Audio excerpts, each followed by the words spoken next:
What are the main benefits of the Bose A30s and would I recommend them to you? Now, my A20s accidentally broke a few months ago, so I ended up getting a free upgrade to A30s just through insurance, but would I have paid the steep price tag to upgrade? Maybe yes, maybe no. The main thing, and actually probably the best reason to buy them, is comfort. They are significantly more comfortable, at least to me, than the A20s ever were, particularly with the strap up the top.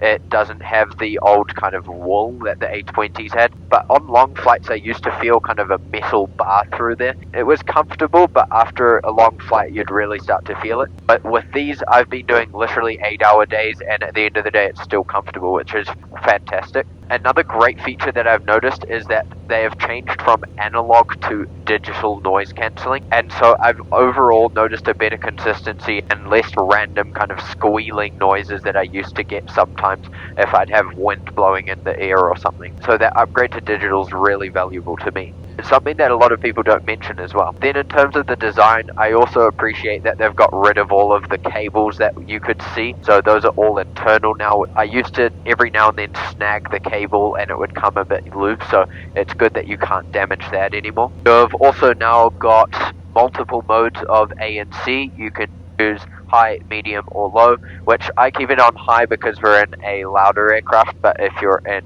a big jet where it's quieter, with quieter cabin noise, then you might opt to use those different modes of ANC, which is great. Now, a big thing is that a lot of people I've seen on reviews have mentioned that there's a lack of noise cancelling because the clamping force is lower, but personally I haven't noticed a difference, and definitely not enough to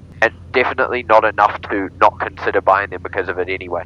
I would say it's pretty much the same as what I experienced with the A20. I also don't really get the quality thing as well. A lot of people mention that there's a drop in quality. I think a few of the things are different materials and maybe lighter, but I don't see that as a bad thing. It still feels decent enough quality for me. I've done about 300 hours in the last 4 or 5 months with this headset, and it is holding up perfectly fine, no damage, no nothing. So I don't see the build quality as an issue at all. If you're wondering if there's a sound quality improvement, no, I wouldn't say there is. If there is, then it's very, very marginal, but I don't notice a difference personally. And then in terms of battery life, again, I haven't noticed any change in battery life, but it's sufficient enough to get going. There are a couple of minor things like a different carrying case. All of that stuff doesn't really matter once you're flying the aircraft. It's kind of just a nice to have after the fact. I also forgot to mention the microphone is hot swappable, so you can take this out and put it on either side without any screws. So my pros to buy it would be if you have any issues at all with the comfort of your current A20s,